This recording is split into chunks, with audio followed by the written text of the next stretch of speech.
Baik, Assalamualaikum warahmatullahi wabarakatuh, teman-teman semuanya. Teman-teman semuanya, mohon maaf, mungkin ada yang aneh nggak dari cara saya ngomong?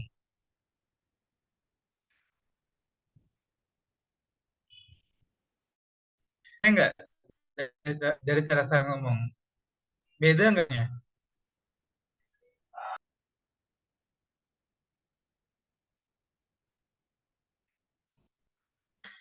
Ini karena teman-teman semuanya, saya lagi sariawan, saya Oh, lagi Pak. sariawan, jadi Pak. mm, Tadi tadi ini Pak, apa jaringannya kayak nge-lag gitu loh Pak, agak robotik Iya Pak, gitu jadi loh Pak. oh gitu, ya, ya, ya. Iya, Cek, cek, cek, udah sesuai belum? udah ini kok Pak, udah lancar. Tadi Iya, agak iya. robotik makanya kita ini.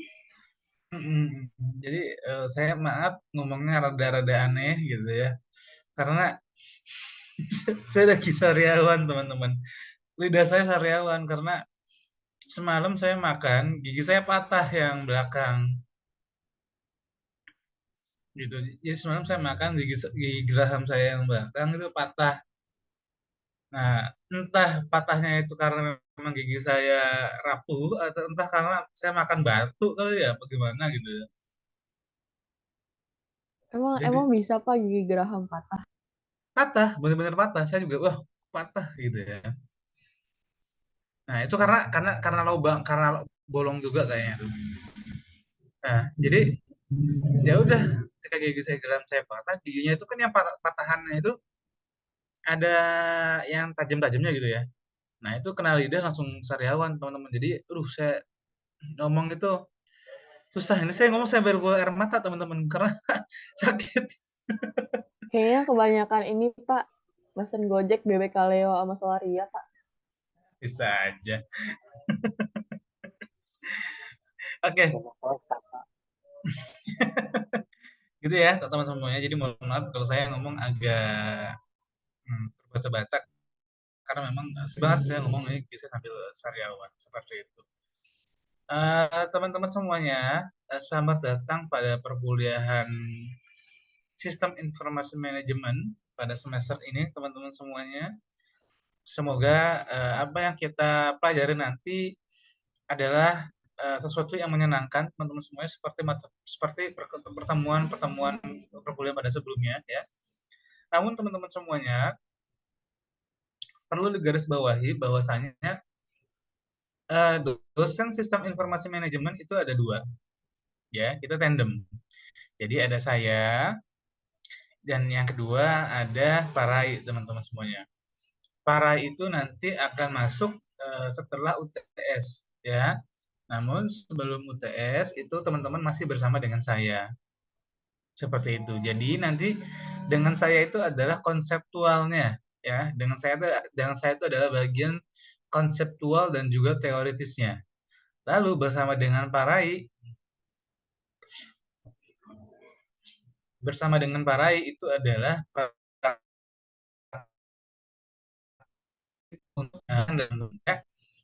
nanti untuk ketika nanti teman-teman bersama saya kebanyakan nanti kita akan melakukan presentasi, tapi nanti untuk bersama Pak Rai itu tidak ada presentasi biasanya ya, tapi lebih ke karena memang sistem informasi manajemen itu dia adalah salah satu mata kuliah yang menjadi landasan ataupun yang menjadi pertimbangan keputusan manajerial, teman-teman. Jadi dia nanti adalah pengolahan basis data, teman-teman, seperti itu ya.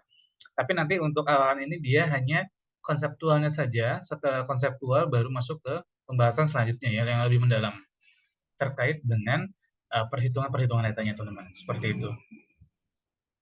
Nah, teman-teman sekalian, hmm, untuk mata kuliah saya seperti biasa nanti saya akan share screen terlebih dahulu, teman-teman ya. Apa kita mau perkenalan dulu nih? Kayaknya kalian kalau mau kenal sama saya juga udah enak gitu ya. Ini kan ngelihat Pak Iwan mulu tiap semester gitu ya. Jadi nggak usah perkenalan lagi ya, teman-teman ya. Seneng kok Pak, tiap semester ada Bapak. Alah, Mutia gombal. Udin ntar lagi Pak. Oke, Jahat. saya akan Ini 2 kali sama Bapak Pak. Iya, Amel ini dia ngefans sama saya dia. Dia nggak si Amel nggak ini dia apa namanya nggak puas cuma sekali ketemu sama saya gitu ya Amel ya. Niatnya mau ngulang lagi katanya Pak di semester ini. Jangan gitu, Pul. Oke. Tapi pinter sih Amel dia sekarang jadi PJ saya. Mustahil dia dapat D kalau jadi PJ. Oke, teman-teman. Di sini nanti akan saya berikan kepada teman-teman semuanya beberapa rules terkait dengan perkuliahan Sistem Informasi Manajemen bersama dengan saya.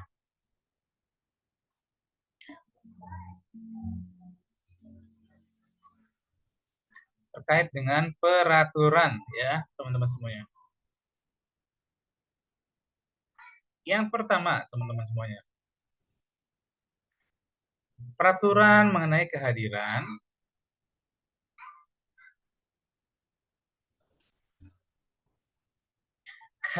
teman-teman semuanya itu maksimal 4 kali pertemuan, teman.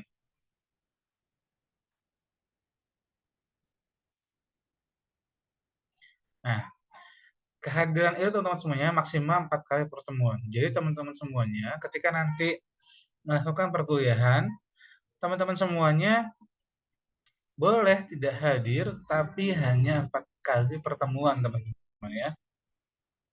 Di atas 4 kali pertemuan, mohon maaf, teman-teman tidak bisa mengikuti UAS dan tidak bisa mengikuti UTS. Bahkan kalau teman-teman semuanya tidak hadir 4 kalinya pun, teman-teman nggak akan mendapatkan nilai A, saya jamin. Gitu ya. Nah, jadi teman-teman silahkan diperhatikan juga ini ya. Jangan sampai teman-teman semuanya terlena dengan maksimal 4 kali pertemuan, nggak taunya bablas. Kalau bablas ya teman-teman nanti akan ketemu lagi dengan saya di semester berikutnya, teman-teman semuanya. Seperti itu. Lalu peraturan mengenai perkuliahan.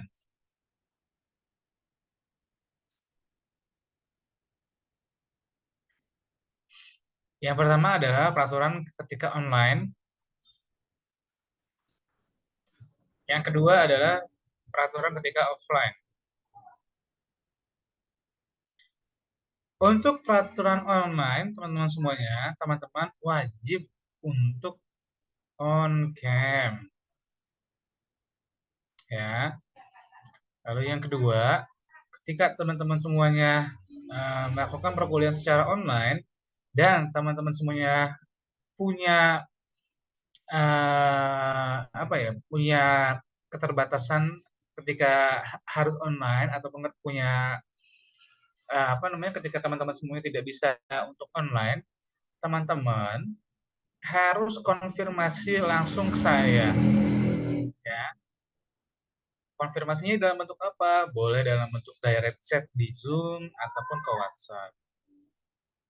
Seperti itu teman-teman ya. Jadi teman-teman semuanya nanti tidak kebingungan ya. Kok Pak Ikhwan manggil-manggil saya padahal kan saya di sini punya halangan untuk on cam.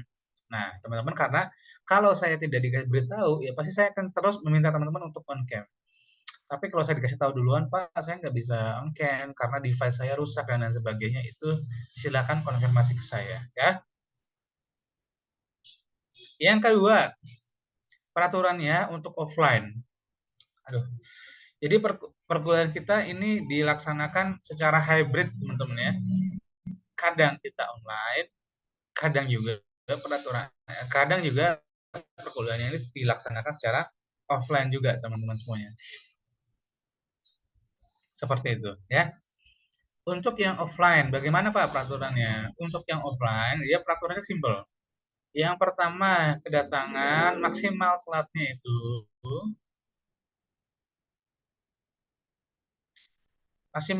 itu adalah 15 menit, teman-teman ya. Nah, jadi ketika teman-teman 15 menit belum datang dalam offline, ya, silahkan konfirmasi dulu, ya. Contoh, Pak, saya akan telat lebih dari 15 menit karena ban saya bocor gitu ya. Ataupun karena saya harus ke rumah sakit dulu. Itu silakan konfirmasi. Itu tidak masalah, teman-teman ya. Tapi kalau teman-teman semuanya telat di bawah 15 menit, teman-teman semuanya tidak perlu konfirmasi, nggak apa-apa. Langsung masuk kelas aja. Dapat difahami teman-teman semuanya? Nah, kalau teman-teman di atas 15 menit harus konfirmasi dulu ke saya. Boleh melalui PJ juga ya. Tapi ingat, alasannya harus sesuai. Jangan sampai alasannya, Pak, saya telat karena macet. Jakarta dari tahun 75 udah macet, teman-teman. Ya, seperti itu. Jadi teman-teman semuanya harap ketika teman-teman telat lebih dari 15 menit, harap untuk mengkonfirmasi dengan alasannya. Tentu saja alasannya ya, tentu saja alasannya yang relevan ya. Seperti itu. Nah, lalu selanjutnya teman-teman semuanya, peraturan dalam perkuliahan saya adalah terkait dengan penugasan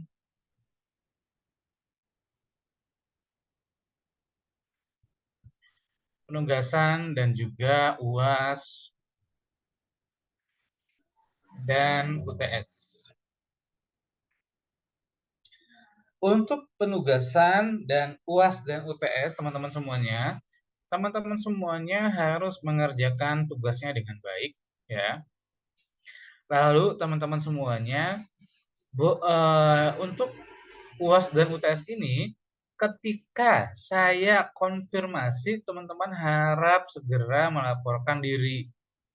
Seperti itu. Contohnya, saya membuka form ataupun saya membuka platform di LMS untuk UAS dan juga UTS. Nah, ketika saya membuka platform untuk UAS dan UTS di LMS, ini kejadian di semester lalu, teman-teman ya.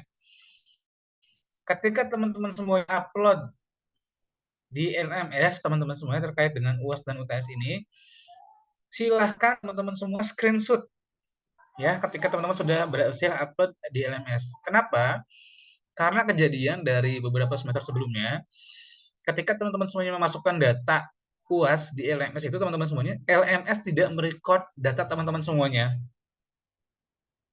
Seperti itu. Jadi teman-teman, ketika saya cek ya teman-teman nggak mengerjakan UAS karena di LMS-nya nggak ada datanya, teman-teman. Nah, itu biasanya kalau seperti itu terjadi error ya di LMS-nya.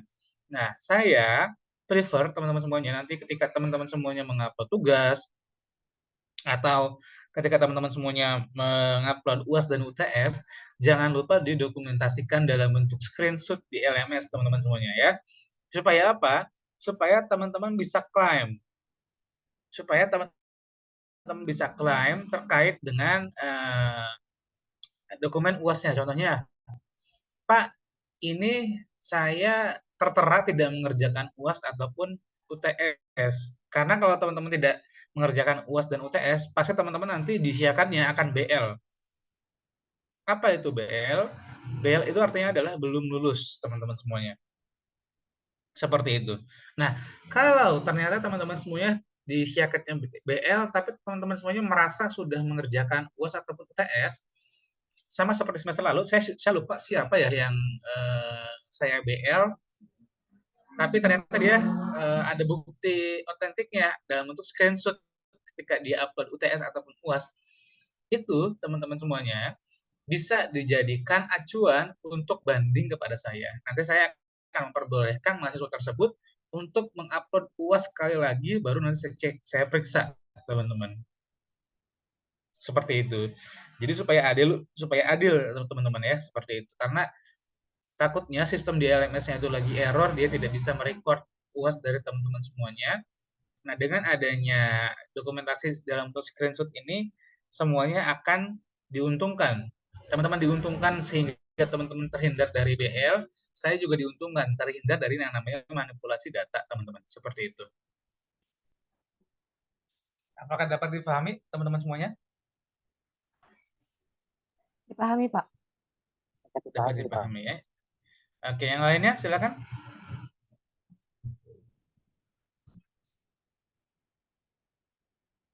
Nadia 1 Nadia 2, Ida, Bakis, ada yang mau tanyakan nggak?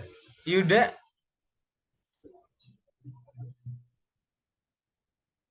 tidak ada? Tidak ada, Pak. Cukup. Saya rasa cukup jelas, Pak. Oke. Cukup jelas ya, alhamdulillah. Berarti kalian kasihan, cukup kasihan dengan kondisi lidah saya yang ngomong dengan terbata-bata ini ya, teman-teman semuanya, seperti itu. Nah, itulah teman-teman beberapa rules ataupun peraturan mengenai perkuliahan kita. Namun, teman-teman semuanya, mohon maaf, untuk saat ini saya masih belum bisa share RPS-nya. Sebenarnya dokumen RPS-nya ada, teman-teman semuanya. Di web ada, namun RPS-nya saat ini sedang diperbaiki oleh tim RPS, teman-teman semuanya. Seperti itu. RPS kita sekarang sedang diperbaiki untuk diajukan ke Saudi Foundation, teman-teman semuanya. Jadi ini memang RPS-nya masih belum bisa saya tampilkan. Nanti jika memang RPS-nya sudah selesai, nanti akan saya tampilkan terkait dengan perkuliahan kita, teman-teman ya. Nanti isinya apa saja dan konten-konten yang akan saya ajarkan seperti apa.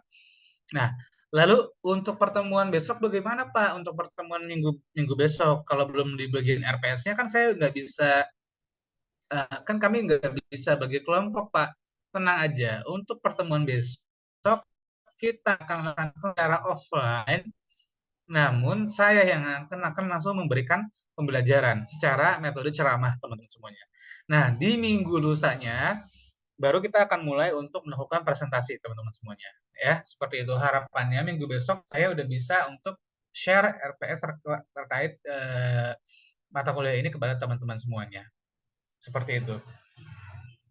Dapat dipahami teman-teman semuanya? Dapat dipahami, Pak. Oke, baik teman-teman semuanya. Baik, teman-teman semuanya, untuk pertemuan kali ini sebenarnya memang luarannya ataupun sebenarnya tujuan dari pertemuan pertama ini hanya perkenalan saja ya, hanya perkenalan mengenai mata kuliah ini, lalu do's and done-nya ya, do's and done-nya terkait dengan peraturan-peraturan dari perkuliahan ini dan juga terkait dengan sistematika peraturan perkuliahan ini sampai dengan 1 semester ke depan teman-teman semuanya. Seperti itu. Baik, jika tidak ada pertanyaan teman-teman semuanya, saya akan tutup perkuliahan kali ini karena memang tujuannya sudah tercapai. Kita akan mulai melakukan pembelajaran efektif pada pertemuan kedua nanti teman-teman semuanya. Seperti itu. Baik, teman-teman semuanya, jika tidak ada pertanyaan,